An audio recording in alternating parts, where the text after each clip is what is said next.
Galera, então a ideia hoje ah, é a gente é, é falar e fazer tipo, mais uma demo mesmo do que é GraphQL, falar um pouco até como a gente tem usado aqui no time de B2B e tal. Eu vou passar um pouco sobre alguns conceitos, assim, tipo, de algumas coisas que é importante saber sobre o GraphQL, mas eu não vou focar tanto nos internos e explicar a história e por que é assim, por que é assado e tal. Eu vou tentar ser mais generalista e aí fazer uma demo rapidinha, tipo, só para mostrar como funciona e tal. E aí o foco vai ser fazer isso em Go, vou mostrar um pouco da lib também que a gente usa, falar um pouquinho dela, porque que a gente usa e tal. Enfim, mas a ideia é isso, é um overview mais geral. E aí, cara, se vocês forem tendo dúvida, já pode me interromper, vai perguntando, enfim. A ideia é a gente conversando mesmo sobre isso. Então, cara, o que é GraphQL, né? GraphQL é uma query language como se fosse um SQL mesmo. Ô, Rafa, você tá compartilhando, tá? Não tô? Não, Ah, caraca, foi mal, gente.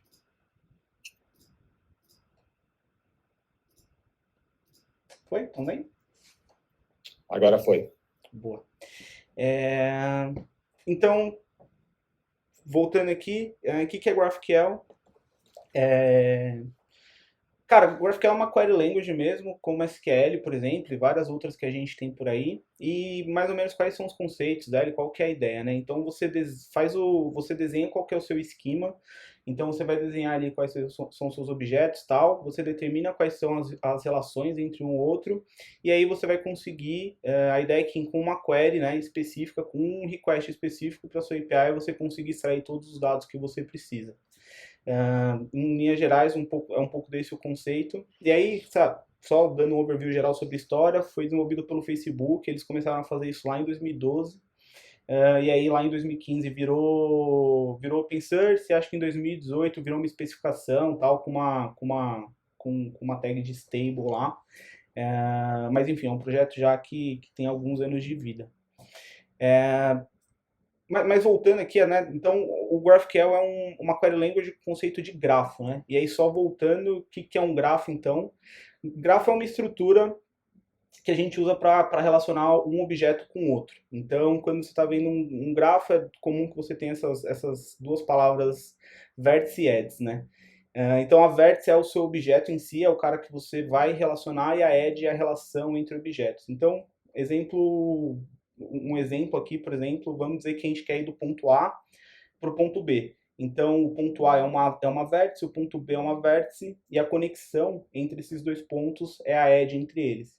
Enfim, e aí, cara, também não vou entrar muito em grafo e tal, é um assunto bastante denso, tem mais informação aqui. Mas, enfim, essa é mais ou menos a ideia geral. Então, a ideia do GraphQL é que você consiga fazer isso com as suas entidades. Cara, se a gente pensar, sei lá, na modelagem de um banco de dados, é comum que a gente tenha a chave estrangeira de uma entidade para outra, e assim essas entidades, né, vão se relacionando já de alguma forma. Então, é mais ou menos essa a ideia que ele tentou trazer aqui para como você faz o design da sua API, né? Então, o que é GraphQL? Por que o GraphQL, né? Então, cara, acho que tem bastante disso, do desenvolvedor poder pedir exatamente o que ele quer e pegar tudo que ele precisa sem fazer 1 milhão de requisições. Acho que uma das coisas que isso traz no dia a dia é bastante produtividade, ajuda na performance.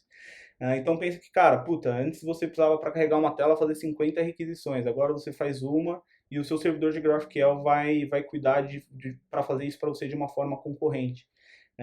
Então, puta, ao invés de fazer uma requisição de cada vez, por exemplo, esse cara já cuida para você fazer várias requisições ali, montar todos os requests. É muito mais produtivo. Isso é algo que a gente tem sentido bastante no dia a dia aqui do time. Como um dev, você para de se preocupar também muito. Puta, outra coisa que acho que é bem comum no dia a dia, mais do pessoal de back-end aí. Cara, vamos implementar um endpoint. Puta, a gente fica pensando por muito tempo, cara, puta, como eu vou fazer isso aqui de uma forma RESTful, não sei o que lá. E na prática, quando a gente está implementando um endpoint que não é para uma API que a gente espera expor, ou que vai ter algum tipo de integração, alguma API que é um BFF já, que o objetivo dela é que algum front-end consuma, dificilmente a gente vai conseguir fazer isso de uma forma REST. Acho que nem é a ideia, né? Então, cara, o GraphQL tira um pouco dessa dor, assim, você vai lá, desenha quais são suas queries, suas mutations, a gente vai falar disso daqui a pouco também, e você só implementa esse cara. O resto todo ele toma conta para você. Então tem sido bem mais produtivo trabalhar desse jeito. E, cara, outra coisa legal é que você desenha seu esquema, né? Então seu esquema vira um contrato. Então esse contrato você consegue replicar, como a gente usa aqui no time. A gente tem o contrato aqui, ele fica exposto, fica lá no ambiente de desenvolvimento, por exemplo, e aí o front vai lá e gera o código que ele vai usar baseado nesse contrato. Então, se alguma coisa quebra, se alguma coisa muda no meio do caminho, o front vai saber porque esse contrato vai ser replicado da mesma forma. Então, cara, tem sido produtivo tanto no back quanto no front-end trabalhar dessa forma, sabe? A gente tá conseguindo sincronizar bem as coisas e tem sido bem legal. Então, cara, só alguns conceitos básicos de GraphQL. Para ele tudo é um post, independente se é uma query, uma mutation e tal, isso vai ser um post. Ele sempre vai te retornar um 200, não importa o que aconteça. E ele já tem uma estrutura de dado meio base, um response base que ele sempre retorna, que vai ter o erro e o data, os erros e o data, né? Então, quando ele te retorna o dado, você sempre vai validar ali se tem erro, não sei o quê, e aí ou você vai pegar do seu data, enfim, daí é no dia a dia da implementação, mas ele sempre vai te retornar o mesmo modelo de dado, e sempre vai ser um 200, você tem que trabalhar e você tem que validar isso. Então, aí falando um pouquinho aí já mais no vocabulário do GraphQL mesmo, cara, se você quiser ler um dado, você consegue fazer isso através de uma query. Você vai lá no GraphQL, define quais são suas queries e aí você faz uma chamada lá para trazer dado do servidor. Você pode, para fazer escrita, né? Escrita, atualização, enfim, qualquer coisa que tem algum tipo de mutação de dado, você usa as mutations para fazer isso. Cara, você pode fazer mutation que retorna dado, query que faz mutation. Cara, sim, você pode, mas enfim, aí conceitualmente é mais ou menos assim que funciona. E você pode também, ele tem uma feature, isso a gente não usa aqui, mas é algo que eu acho que a gente pode começar a pensar ali para frente, é de você estar subscrito em algum tópico lá do seu back-end, ouvindo evento que está acontecendo e tal. Mais ou menos o que a gente tem aqui já no nosso streamer, etc. De ficar mandando evento para o front, dá para fazer isso usando o GraphQL, bem legal. A lib que a gente usa aqui hoje já suporta isso. Enfim, é uma possibilidade também. É bem bacana. E aí acho que passei um pouco aqui sobre o GraphQL e tal. Não sei se vocês tiverem dúvida, pode ir perguntando já também. Mas como eu falei, a ideia era só dar uma pincelada mais por cima e depois a gente ir para demo. Não? Beleza, vou seguir. Então, cara, demo. O que eu pensei em trazer de demo aqui foi pegar um conceito, algo que a gente tem na nossa, alguma coisa que a gente consegue assimilar de forma fácil e tentar mostrar como a gente faria isso no GraphQL. Então, cara, eu dei uma pesquisada, estava estudando e achei a API da Marvel. E a API da Marvel, cara, muito legal. Eu não sou um especialista também em OpenAPI e tal, mas eu vou chutar que ela está seguindo bem os padrões, pelo que eu dei uma olhada, assim, ela segue bastante os padrões do OpenAPI, e acho que, assim, pensando numa API RESTful, ela tá totalmente correta. Mas pensa que, cara, se eu quiser, por exemplo, listar todos os personagens que tem nessa API, né? E depois que eu quiser listar todos os personagens, eu quero pegar todos os quadrinhos que eles estão envolvidos, os eventos, as séries, as histórias, enfim. Cara, imagina a quantidade de requisição que a gente vai precisar fazer. E logo batendo de cara aqui, a gente consegue ver que, por exemplo, aqui são os personagens, as séries, os criadores, histórias, séries e os eventos, né? A gente consegue ver que, puta, de cara a gente consegue ver uma relação clara entre todo mundo, né? Todas as entidades meio que se conversam umas com as outras. Então, puta, imagina se eu quisesse pegar tudo que tem de relacionamento com o personagem. Cara, eu ia ter que fazer algumas centenas de requests aqui, com certeza, para fazer tudo isso. E essa complexidade que eu acho que o GraphQL ajuda a gente. Então, voltando ali na API da Marvel, a gente tem esses nodes, né? Os personagens, as séries e tal. Como que esses nodes se relacionam? Então, eu desenhei aqui o grafo, eu fui meio que pegando aqui e colocando o relacionamento entre um e outro ali.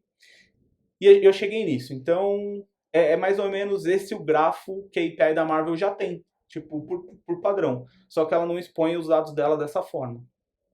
Ela expõe usando um conceito REST. Então, cara, olhando isso, eu falei, puta, acho que é um use case que o GraphQL é exatamente para resolver isso. E se eu quiser, por exemplo, pegar uns personagens e automaticamente já pegar os quadrinhos e pegar os eventos, cara, eu vou conseguir. Então, beleza, desenhei esse grafo, acho que é o primeiro passo, né? Eu desenhei o meu esquema aqui, eu tive isso mais claro já como eu faria. E aí, cara, voltando um pouco ali até para Marvel API, como que funciona, né? Quando eu pego um request, só pra gente ver, acho que uma das vantagens. Quando eu fiz um request lá, pegando, por exemplo, um super-herói, eu nunca vi esse super-herói na vida, não sei o que que é, mas ele me deu esse super-herói lá, ele me devolveu também uma outra série de objetos, né? Então aqui os quadrinhos, as séries, as histórias, os eventos. E aqui dentro, cara, aqui eu só deixei um para deixar o request o JSON um pouquinho menor, mas aqui, cara, ele me retornou 10 itens dentro desse array, dentro desse array ele me retornou 15 itens, enfim, era bem exponencial, assim. Então, se eu quisesse pegar todos os relacionamentos desse herói, eu ia ter que vir e fazer um request para cada item nessa lista, um request para cada item nessa lista e assim por diante. Então, cara, imagina quantos requests eu ia precisar fazer para pegar toda a informação que eu quero, por exemplo, de um personagem, né? Então, cara, puta, GraphQL 100% aqui nesse cara. O que eu implementei aqui, que a gente vai falar daqui a pouco, é exatamente isso. Como que eu transformei isso para GraphQL, assim, só usando essa alib que a gente usa aqui no back-end. Então, uma coisa só que vocês vão ver é que eu diminui um pouquinho o escopo para não fazer esses 6 nodes. Eu foquei nesses 3, senão ia ficar bastante complexo, ia ficar extenso. Então, eu foquei nesses 3 carinhas aqui. Acho que eles já dão uma visão boa para a gente do que, mais ou menos, dos poderes que a gente tem. Então, bora para a parte de código. Mas, antes de ir para o código mesmo, só falando um pouquinho de biblioteca, né? Tipo, do que a gente está usando aqui. Acho que tem duas bibliotecas maiores aqui no ecossistema de Go para isso. Uma delas é o GraphQL Go, eu acho que ela é a mais antiga, começou o desenvolvimento lá em 2016, bem próximo de quando o GraphQL foi para Open Source e tal. Ela tem, puta, alguma maturidade já, e tem bastante gente que usa, mas, cara, quais são os problemas que ela tem? É, você descreve o seu esquema do GraphQL usando o próprio Go. Então, cara, o Go não é não tem generics, né? Então, meio que você acaba usando interface para tudo. Então, ela não é type safe, sabe? Você sempre está trafegando interface ali no meio e tal. Então, eu achei meio confuso. Eu acho meio confuso usar ela, eu não gostei tanto da experiência. E tem o GQL Gen. Ela é uma lib um pouco mais nova, ela já tem maturidade também, tem bem mais contribuidores e tal, tem bem mais gente trabalhando em cima dela. E o que eu gosto? Cara, ela é esquema based, então você escreve seu esquema usando o GraphQL mesmo, isso fica salvo na sua aplicação, e você usa essa lib para gerar o código para você. Ela gera todas as implementações que você precisa. Cara, isso é bom porque é type safe, então, tipo, ela mata totalmente esse problema de ficar trafegando interface no teu código. E ela gera tudo que você precisa. Então também é super produtivo assim no dia a dia usar. É claro que, puta, não é perfeita, dependendo ali da forma que você mexer, você vai ver que ali vai falar, ó, esse código aqui tá estranho, eu não sabia o que fazer com ele, eu joguei ele aqui em tal lugar. E aí você meio que tem que fazer um merge manual ali, talvez. Mas enfim, a lib controla bastante disso para você já. E é essa lib que a gente está usando aqui no time. Então, beleza. Agora mostrar um. Agora vamos pro código mesmo. Então, estão vendo minha tela aqui ainda? Sim. Boa. Então, cara, beleza. Eu defini meus três tipos aqui, né? Meu personagem, minha história e meu quadrinho. E aqui dentro dele eu coloquei os campos, mais ou menos, que cada um tinha. Isso vai mudando. Acho que eu esqueci de passar por uma coisa que é importante. Cara, essa lib ela também já te dá uma estrutura totalmente pronta assim para você dar um. Ô, Rafa, só dá um zoom do código pra gente. Calma aí, claro. Opa. Tá bom assim? Mais um? Mais um? Tá legal assim? Acho que tá bom, sim. Beleza. Uma coisa importante que eu esqueci de falar. Cara, a lib já te dá todo um bootstrap de como começar seu projeto e tal. Então, tudo que vocês estão vendo aqui de organização de código, eu não fiz nada. Eu fui lá e dei um GQLG init, ele deu o bootstrap pro meu projeto já iniciou aqui com tudo funcionando. A única coisa que eu fiz foi implementar a integração aqui com a API da Marvel. bem simples e eu implementei o meu esquema aqui, né? Foi só isso que eu fiz, nada além disso. Então, beleza. Aqui eu desenhei meus tipos, né? Falei que tem esses caras, desenhei minhas queries. Então, eu posso pegar um personagem, posso pegar N personagens, eu consigo passar uma query específica para isso. Mesma coisa para história e mesma coisa para comics. O que eu tenho que fazer de diferente aqui para conseguir fazer isso funcionar? Eu vou lá e dou um make gen aqui, o GQL Gen vai gerar esse código. No meu make que eu estou fazendo, eu estou chamando o GQL Gen e falando, cara, faz o generate desse cara para mim. Bem simples. E aí ele vai gerar esse arquivinho aqui para mim, que são os meus resolvers, né? E aí, o que isso na prática vai fazer são cada resolver aqui, cada query, cada endpoint é algo que ele vai chamar. Então, por exemplo, só mostrando aqui, acho que vai ficar mais fácil. Aqui eu tenho o meu query resolver. Então, esse é o da query no geral, tudo que está aqui dentro é aquele cara que ele vai chamar. E ele gerou mais um para cada tipo desses caras, né? Um para eu resolver os comics do personagem, a história dos personagens e assim por diante. Então, se eu for aqui no meu Query Resolver, se eu for dar uma olhada aqui no que eu resolvo aqui dentro, eu tenho resolver de histórias, tenho resolver dos quadrinhos, tenho resolver dos personagens. E, cara, a única coisa que eu faço vou lá, faço uma requisição pro meu Comic Client. Esse cara aqui eu não vou entrar tanto no detalhe, ele faz a requisição lá para a API da Marvel.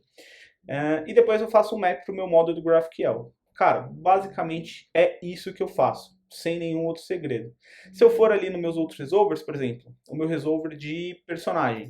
Dentro de um personagem eu posso resolver quais são os quadrinhos dele, quais são as histórias. Enfim, e aí eu chamo ali uma API da Marvel para fazer a query disso. E aí eu faço o map também para o módulo do GraphQL e devolvo.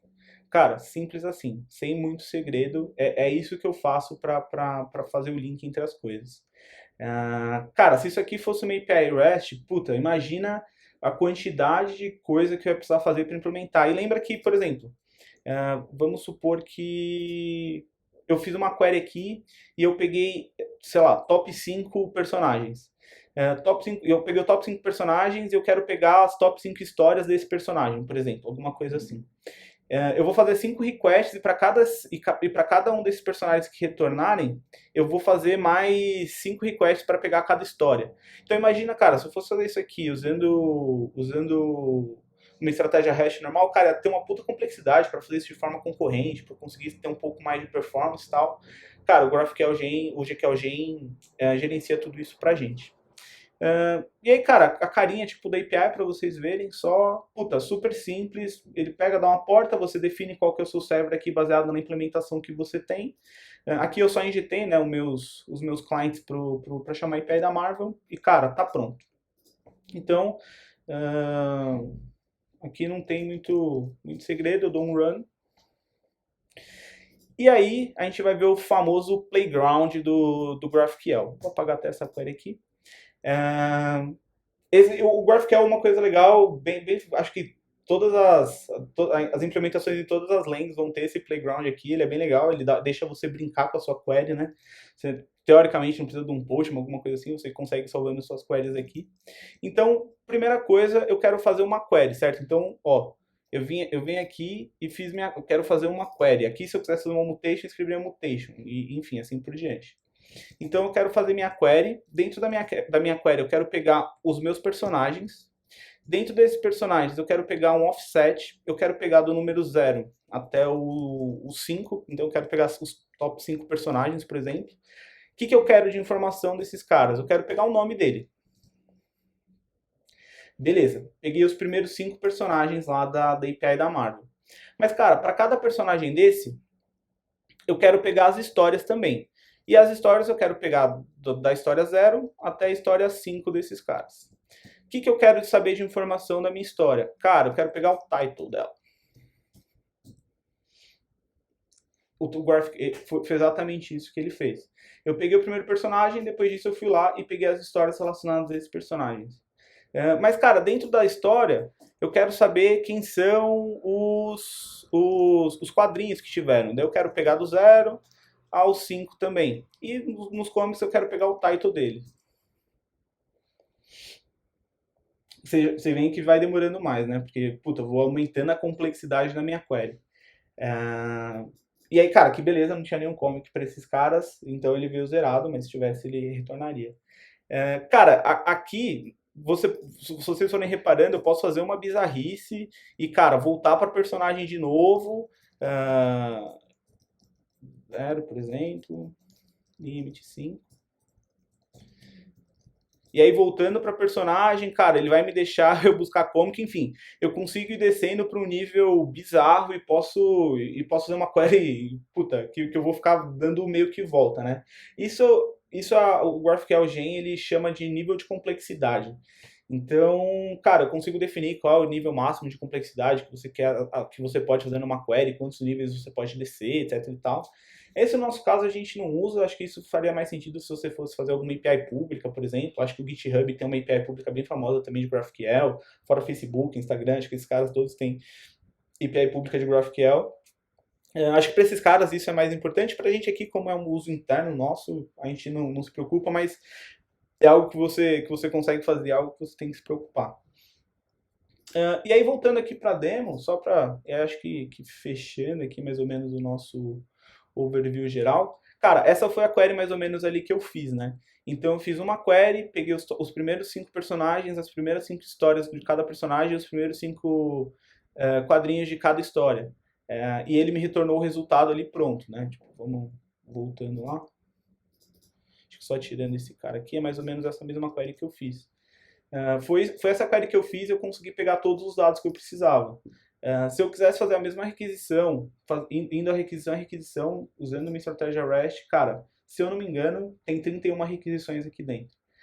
Então, olha a complexidade que eu tirei, né, do meu client, do meu front, do meu app, e olha a produtividade que eu ganhei também como engenheiro, cara, como desenvolvedor do back-end. Porque, cara, eu ia precisar fazer de alguma forma, eu ia precisar fazer isso aqui tudo de uma forma paralela, controlar e tal.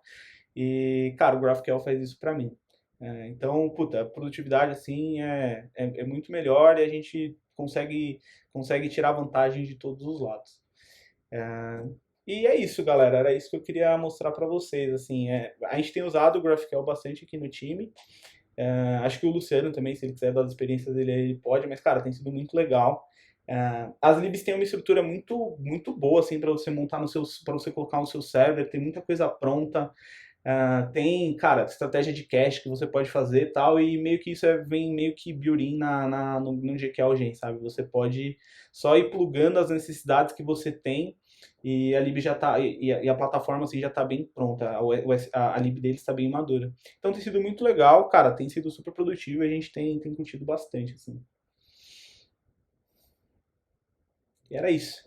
Se tiverem dúvidas, andem ver.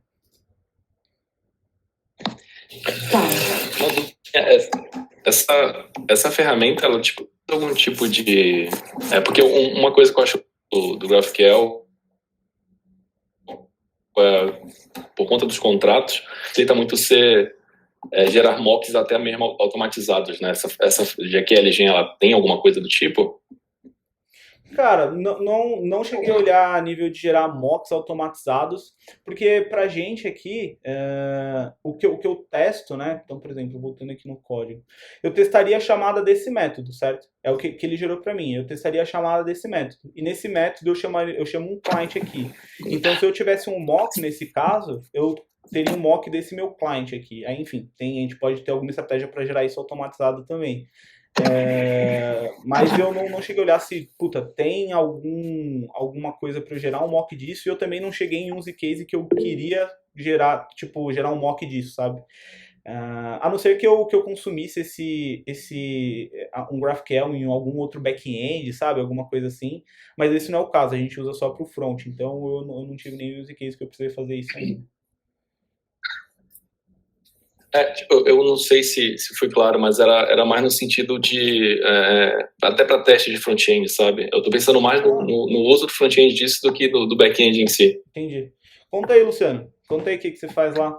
Mas, cara, não sei, ele gera mock para você lá no front também? Então, como o back, eu vou até falar disso no storybook lá, quando a gente for falar desse tema, dos mocks. Mas, basicamente, o back-end já entrega um esquema pronto para a gente e a gente consegue gerar os tipos do TypeScript desse esquema. Frequentemente, como a gente já sabe quais são os tipos, né, a gente consegue fazer mocks automatizados. Então, eu consigo criar uma lib chamada faker, por exemplo, e onde que tiver, eu coloco para gerar o nome completo. Onde que tiver número, eu coloco para gerar número. E acontece umas bizarrices, assim, tipo, porque como boto para gerar automaticamente tudo, acontece umas bizarrices que ajudam a gente a descobrir bugs também. Então, tipo, como por exemplo, a gente não estava esperando número negativo. Tipo, aproveitei e corrigi isso logo no front. Mas dá sim para gerar e a gente usa assim isso. A gente usa no Storybook e também a gente usa para fazer testes unitários também. Que tem uns testezinhos que a gente moca a resposta certinho e ele retorna para um resultado específico que a gente já implementou. É super poderoso, cara. Assim, tipo, quando quebra o contrato, quando o back-end quebra o contrato, quebra no front também, e a gente já sabe como corrigir tudo mais. Então, tipo, já quebra na compilação, quebra tudo. Isso é bom, porque a gente já sabe onde que quebra no momento da compilação do código.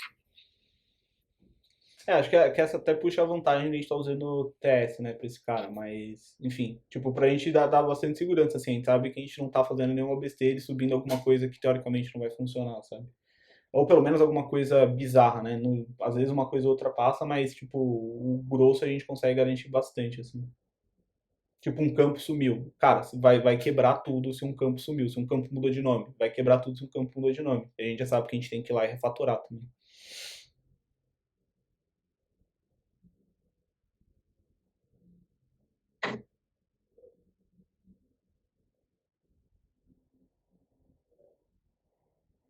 Fechamos, galera? Vocês têm mais dúvidas? Ou fechamos por aqui? A gente vê o que consegue. Muito bom, Rafa. Só um comentário. Na empresa que eu trabalhava, a gente tinha um GraphQL também, como ali a primeira camada, né, antes de chegar no back, os fronts, né, fronts e mobiles. E a gente tem TypeScript também, né? Então, só para deixar claro, a gente pode ter esse back-end essa implementação do GraphQL, tanto em Go, como também em TypeScript, JavaScript, né? Então, aí fica bem aberto também com relação à linguagem. O GraphQL é uma especificação agora, né? Então, cara, acho que, sei lá, tá aqui, as principais linguagens devem ter uma implementação própria aí de GraphQL e tal. Enfim, acho que deve ter. No Node a comunidade é bem forte com Apollo, né? Você não me corrige aí qualquer coisa, mas o Node é bem forte com Apollo. Acho que o Go tem essas duas links que eu mostrei para vocês que meio que dominam, mas enfim, acho que toda lang vai ter o seu próprio carinha ali para você trabalhar com GraphQL. Legal. Tá todo Isso aí. mundo ficando depois dessa Boa. parte.